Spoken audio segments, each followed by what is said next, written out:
नमस्कार. आता तुम्हाला मला खरंच सांगू वाटतं बरं का काय काय, पण काय काय माझ्या शब्दाचा अर्थ जरा वेगळाच काढतो, पण त्याला सगळ्यांनाच माझं सांगणं आहे. शब्दाचा अर्थ वेगळा काढण्यापेक्षा त्या शब्दात मध्ये नेमकं दडलंय काय हे बघितलं पाहिजे, की बाबा नेमकं मला सांगायचं काय. तुम्ही जर प्रत्येक व्यक्ती प्रत्येक एका शब्दाचा दोन अर्थ निघत, एक चांगला निघत असतो आणि एक वाईट निघत असतो. तुम्ही प्रत्येक वेळेस जर ज्या मार्गाने विचारानं तुम्ही विचार करताय त्या शब्दाला पकडून, तुमच्या मनामध्ये जर समजा तुम्ही वाईट विचारानं त्याला धरून पकडत असाल आणि त्याप्रमाणे हे करत असाल तर तुमच्या मनामध्ये वाईटच येणार आहे ना, चांगलं नाहीच येणार. आणि तुम्ही जर त्या शब्दाला पकडून जर हा बाबा ह्या इथून ह्यासाठी बोलतोय असं जर तुम्ही विचारपूर्वक जर विचार केला तर तुमच्या मनामध्ये वाईट विचार येणारच नाहीत. ही सगळ्यात महत्त्वाची गोष्ट आहे.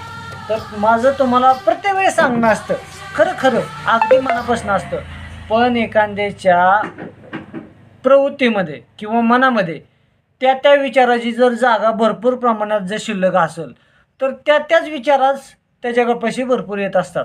त्याच्यामुळं आपल्यापाशी जागाची काय शिल्लक आहे का नाही, चांगल्या शब्दाची किंवा वाईट शब्दाची जी साठवणूक आहे ती तुम्ही कुठल्या ह्याच्यात कुठल्या प्रमाणात आहे आणि किती प्रमाणात कुठली आहे ही तुम्ही ठरवायचे. आपण सांगणार नाही का, कशाला कोणाचं काही ना कारण भांडं उघडं करायचं. या जे त्याच्या मनानं ज्याला कोणाला कशाची जागा कितपत चांगल्याची कितपत ठेवायची आणि वाईटाची कितपत ठेवायची ही ते जास्त त्याचा मार्ग आहे. बरोबर का.